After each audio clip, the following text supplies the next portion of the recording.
hate. The scripture says prophesy unto the wind. Give me Romans, give me Romans 3 and 3. Believe in Jesus. Romans 3 and 3. Yeah, love your enemies. Try Romans 3 it. and 3. Try it Some did not sometimes. believe. You We're might not out here for an audience. few people less won't listen, you see. Have a nice day. Have a nice day. You might have less people killing each other, less gangs killing each other if you preach love instead of hate. So what if some did not believe? Preach love instead of hate. You'd have less people killing each other. I want to bring out Isaiah 39. We've already read it. And I'm not reading it for a heathen. Go on. Romans chapter 3 verse 3. For what if some did not believe? Why should we give a shit if you don't believe? We're not out here for fun. You either hear, you don't hear. Go on. Shall their unbelief make the faith of the Most High without effect? Right, so should your unbelief make the faith of the Most High without effect? So what? Just because you don't believe that this society is going to crash, you're telling me that what? The microchip's not going to be implemented? Just because what? You don't see what? Tanks and everything rolling through your streets, that World War III is not here. Every war starts financially. You're in World War III right now. Your economy is on a, what is it? On a hair's breadth about to fall. It's on a hair's breadth. Send me after this, give me what is it? Ecclesiastes chapter 12 verse 1. God forbid, let God be true, but every man a liar, as it is written, that thou mightest be justified in thy sayings, and mightest overcome when thou art judged. Right. That's how a lot of these people are going to overcome when they're judged. They're going to get straight to death. And that will be their judgment. Let me Ecclesiastes chapter 12 verse 1. They're very careful when they preach. I was trying to remember the one. You know, it talks about they made a covenant with death, and when the overflowing scourge come through, they say they will not harm them. You remember that one? Isaiah. It's in Isaiah. You know, oh, well, I don't think. I'll hold this. I'll find it. I'm going to be correct about Remember. If you look in the sciences, you Negroes are spelling it to America. That's what we're out here for. Yeah, that's who we're out here for. Okay? You Negroes are spelling it to Native Americans. According to the Bible, you are the children of Israel. Yeah, our people don't even know that the so-called transatlantic slave trade, the transatlantic slave trade is documented. Yeah, in the Bible. Yeah, for a select people, because it was only a select people that went through that slavery. That's what shows you who the Israelites are, because it's the Israelites that went through that slave trade for turning their backs from the Heavenly Father. They made a lot of white like there's definitely kind of makes sense, yeah. This one's for celebrities, but it's also for Christians as well. What you're saying? See, now you got Fred looking up and down trying to monitor who. I don't give a fuck. Do I think come on, man. Go on. 28:15, yeah. I don't think they've made a covenant with death. I think it's centuries years later. Well, you got it, yeah? This is the book of Isaiah, chapter 28, verse 15. Let me start from verse 14. Wherefore, hear the word of the Lord, you scornful men. Right. And that's the Israelites mainly. Okay, go on. And the closest ones were the Jews. That rule this people which is in Jerusalem. Right, and who is it that rules over you, technically? Your pastors, your preachers, your leaders, they're the ones that rule over you. Because it's them that you go to when you got a problem. Right? Oh, Pastor, why am I going through this situation? Oh, it's because you probably didn't give enough time. Well, go on. Because we have said, we have made a covenant with death. Right, and that's these Christians. I'm saved. I'm saved. I'm saved by the blood of Christ. Where the Bible says that whom that overcometh to the end shall be saved. But somehow you're saved now. Somehow they're overriding the ways of the Most High. Because we have said, we've made a covenant with death. And with hell are we at agreement. Right, and with hell are we at agreement. Right? Hell is the ground and it's captivity. We've made agreement, and that's mainly these checks that have been what the celebrities, because they think that now they've got these little trinkets and these little crumbs, and they're celebrities. They're not going to go through the same rubbish. But okay, how are we going to find it? So we're going to create one. And with hell are we at agreement when the overflowing scourge shall pass through. Right. So when these Edomites, these Caucasians, alright, when their armies and everything and their military passed through in Jacob's trouble. And you guys don't even know about Jacob's trouble. We need to go into Jacob's trouble. You can talk about it after. Yeah, but they're gone, man. You understand? Well, yeah, they only came up here to try and intimidate, but it backfired on them. Yes, you see what I'm saying? Yes, because you can do nothing against the truth, only for it. They made us look like fools. You see what I'm saying? Scripture says, if the Most High be with us, who can be against us? So you can't be no. When people tell us don't be scared of that stuff, no one can be against you. Because Heavenly Father's with us.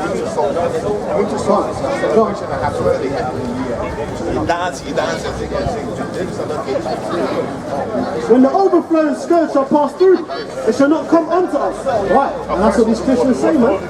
I'm saved from sin. Okay, so what? Are you saved from the mark of the beast? Are you saved from what? This economy crashing. So yeah, you saved from famine, yeah? So what, when these shops turn into Venezuela,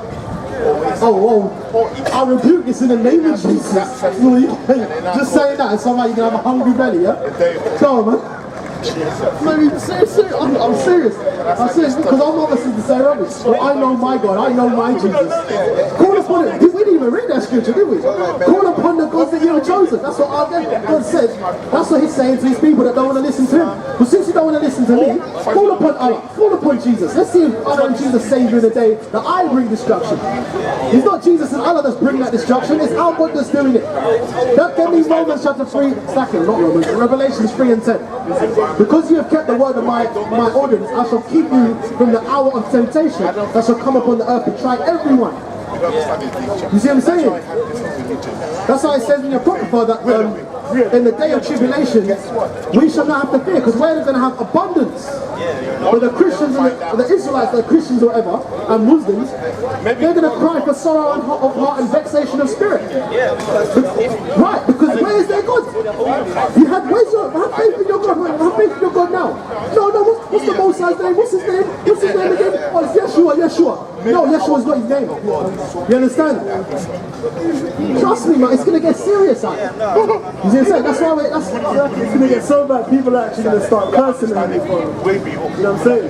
You see these movies, Esau loves to say, oh, curse you, or curse you. Or he says, God damn, he's the biggest curse in the world. That's right, you know what I'm saying? That's what the Bible says, that in the days to come, the love of many shall wax cold. Because many of these lots claim that they love Jesus, yeah? Let's see how much they love Jesus when they can't feed their family and their kids.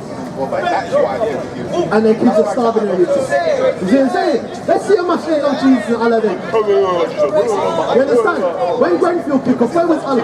Where was Jesus? You see what I'm saying? Looking at mankind. Where was it? Give me Isaiah chapter 4 verse 5. For I am the Lord, I create evil. It's like, it's the Most High that creates evil and good. You see what I'm saying? He creates all things. Go on. This is Revelation chapter 3 verse 10. Because thou hast kept the word of my patience. Right, and that's what we're trying to do to the best of our ability. That's why we're out here. Rain, sleet, snow, hell, high water. We're going to be out here. You see what I'm saying? Because I ain't trying to go down like those left for these men out here. Because I know this doctrine, I am chained down to have to come out here and put myself out here as a living sacrifice. Otherwise what? I will get put to death. And I am not getting put to death for anyone else out here. The Most High is serious. He's very serious with everyone and his servants. Us being out here, we're washing the blood off our hands. Because a man can't say that they didn't know, because you're walking past us. When we come telling you to come back to the Heavenly Father, the Negroes, Hispanics, Native Americans, and men are just walking past, going and doing it about their own business. They can't say they didn't hear. We're on a speaker, you're walking past. When the scripture says you shall hear a word behind you saying, why are they going to hear a word behind you? Because they're walking halfway down the road.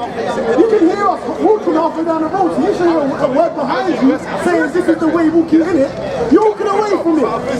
So you shall have no clue for your sin that day. Because we was out here. You know what I'm saying?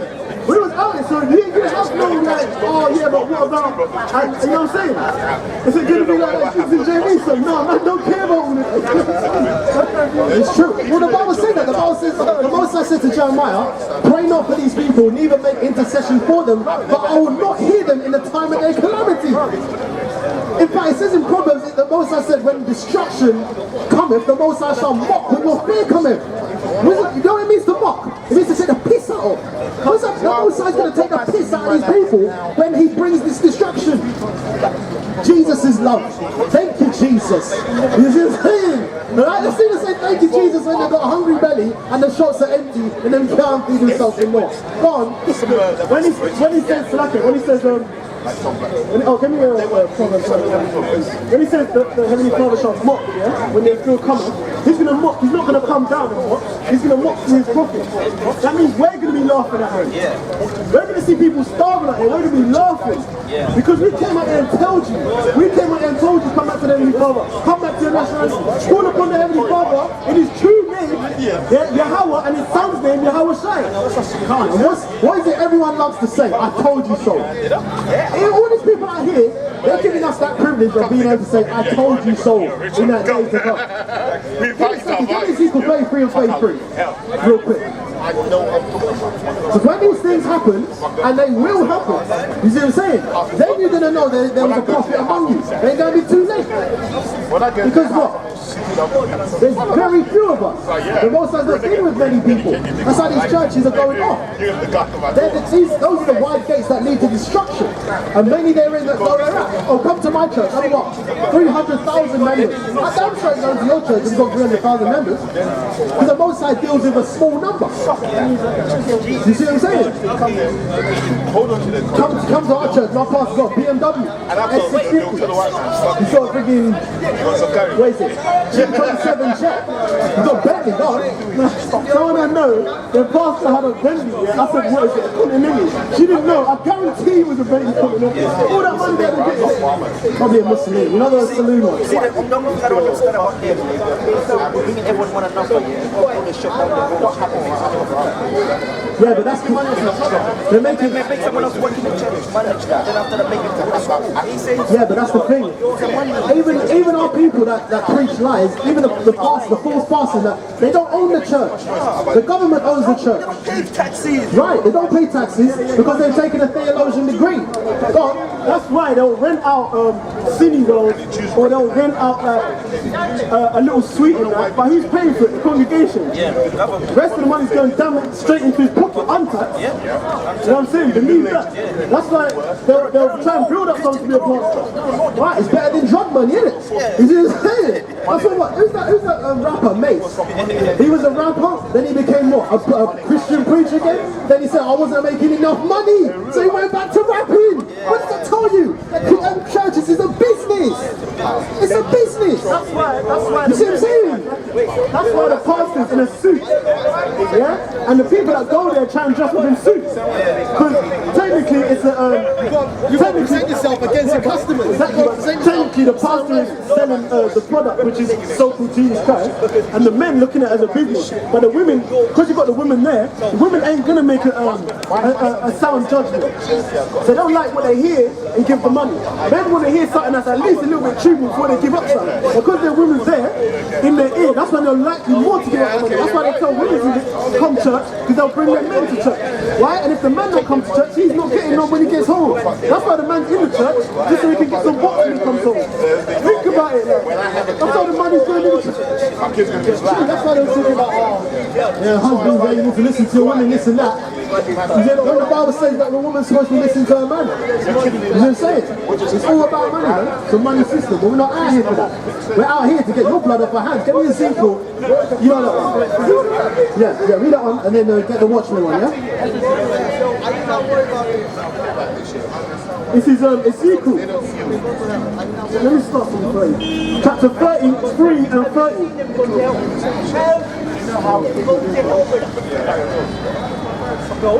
Also, thou son of man, the children of thy people are still talking against thee by the walls and in the doors of the houses, and speak one to another, everyone to his brother, saying, Come, I pray you, and hear what is the word that cometh forth from the Lord. And they come unto thee as the people cometh, and they sit before thee as my people. Yeah?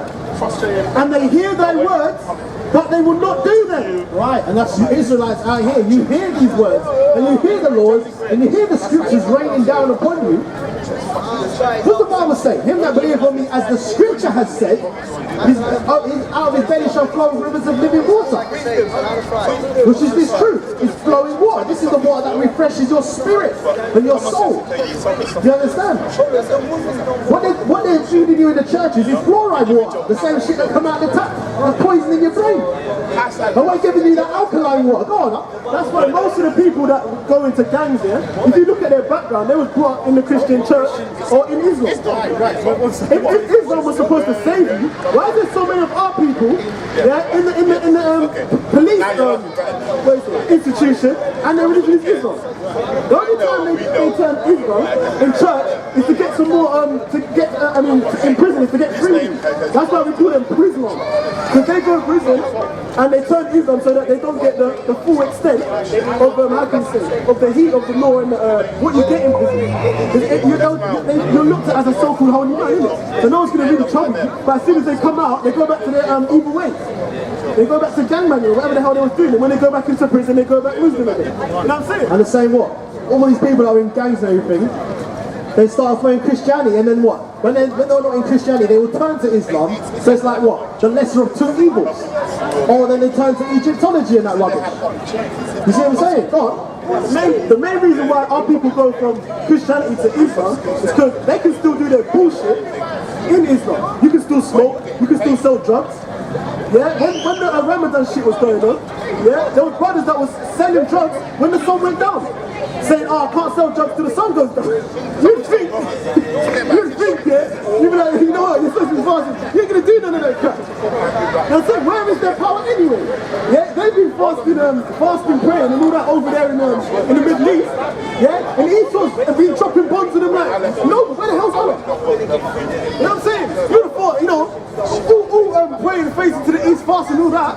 Yeah, you'd have thought Allah would have come down by now. What's his name? Trump. Wait, one second. Trump just dropped the Moab, the mother of all bombs. Where's Allah? You know what I'm saying? The mother of all bombs he dropped. You would have thought he would have stepped in and been like, oh no, you know what I'm saying? What are you going to say? No, because it's not neutral. South Africa's taking on the wars like No, but Africa's not neutral. That's true. First of all, Africa's not neutral, and two, they don't even control themselves. China, America, and Europe control Africa. You see what I'm saying? They control resource everything. So, really, because I was having this conversation generally with someone that I know, really and truly, they should be flourishing, because they have the cornerstone of resources in that area, but because it's corrupt, and you know, the leadership is basically flawed. All the countries have run through that. So, you know, it's not anyone's, half of it is owned by Dutch, French, you know, Portuguese, America, China, you know what I'm saying, British. Yeah, British was one of the first people there. People don't even understand that Britain had a heavy hand in the slave trade, but they push it all in America. Remember, the first slave ships left from Europe, but they ain't going to teach you that in school. They'll teach you that everyone's your friends in it, you know what I'm saying? They ain't going to teach you that. You know what I'm saying? That's what it is. Go on. Sorry. You alright, guys? Are you alright? You keep hanging around here, I might have to make a citizen's arrest. Go on. Loitering. And they came unto thee as the people cometh, and they sit before thee as my people. And they hear the words, but they will not do them. Right. So you got our people like you that agree and that understand that they're Israelites, but that's as far as it gets. You see what I'm saying? Just coming out here and agreeing with us is nothing. You might as well not come up here and here than to come up here and not do it. Because at least you're marking yourself for death. Because at least you know there's no cloak for your sins now. You see what I'm saying? Say if a man come up here with no beard, claiming he's a Christian, and we bring out the scripture to him where he's supposed to have a beard, so he knows, and he's continuing to still cut his beard off or whatever, or still continue to eat pork, crab, shrimp, lobster, he already knows. So, you know, there's no clock for his sin. It's like me knowing it, yeah, and still doing it. It's like me knowing like not to break one law in this society, or like going to rob a site, me knowing it but still doing it. Because you know what the judgment is. So what's the point? But it's worse if we know. That's why we come here and tell our people, because we're washing the blood off our hands. Because we'll get judged of not coming out here and telling you. That's why we're it's obviously like you know, what is it, the chains of faith that like we're locked under, because we can't we can't just leave this. The Heavenly Father will judge us more, because we know you can't leave this. We're bound to this. You see what I'm saying? Like what is it? Paul, it says Paul, a prisoner of Yahushua. He was a prisoner. Prisoner of slacking. You see what I'm saying? Right? It's called prisoners of faith, isn't it? When the scripture says about prisoners of faith, yeah? Because you can't get out of it. If the Heavenly Father's chosen you to bring to light the gospel, you can't oust the Heavenly Father's commandment. You can't do it. Right, Slakia, for example, you know Jonah? The Most High chose Jonah to rebuke the people of, I can't remember the land. He chose them to rebuke the people of that land, Nineveh, right?